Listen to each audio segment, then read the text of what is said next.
So guys, this is your Tito PJ and this is Tito Mo Talks. And today, ang ating pong kasama is none other than Mr. Spencer Reyes. Tama? Reyes, yes. Mr. Spencer Reyes, hindi ko pa nakakalimutan. Siyempre, sino makakalimutan kay Spencer Reyes, dating love Boys, team yeah. ni Aiza Sigera. Yes. Sir, Nice to PJ meet you, po. sir. Nice to meet you, PJ. How do you find Milan, sir? Ang masasabi ko lang is na-surprise ako sa mga tao.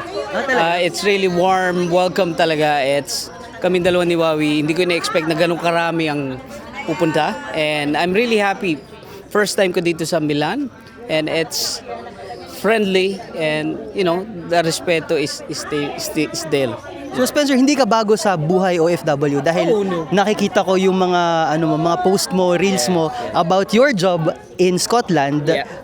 na nagde-drive ng bus. Yeah. Can you tell us something about your job? Do you love your job? Do you, Actually, first 17 years na ako as a OFW.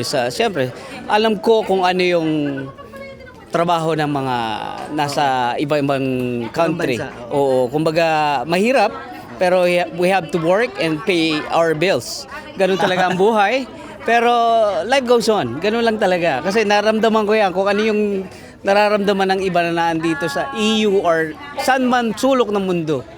Pare-parehas tayo. Kaya ganun din ang ginagawa ko. At I'm a bus driver now for 7 years.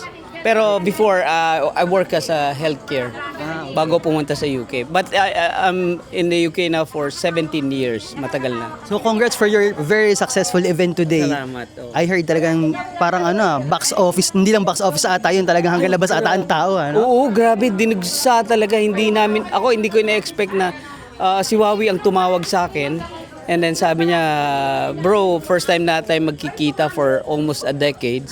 And then sabi niya, hindi na ako nagdalawang isip. Sabi ko, yes, let's go natin to. And then suddenly, pagdating ko dito, grabe yung warm welcome. Hataw-hataw ka Sige, ihataw mo. Ratsimili. Ayun, what can you say about your fans? So, bati mo yung mga fans mo dito sa Milan. Maraming salamat po and I hope na makabalik ulit po tayo dito sa Milan, sa Italia. And I'm really appreciate sa lahat ng mga kababayan natin. Mostly mga naandito, mga tiga Batangas, Yes. Laguna tiga Laguna ho tayo. Taga saan ka ga? Ay, tiga Liliw ho. Taga Liliw ka? Sa paanan ng Mount Banahaw. Mahilig kami magbaligo doon sa Liliw. Oo, sa batis ng Liliw, malamig ho doon. At ang favorite ho natin doon Galapong. Yes. So maraming salamat Spencer. Maraming Thank you. salamat po. More power. Thank you. Maraming salamat. Thank you, sir.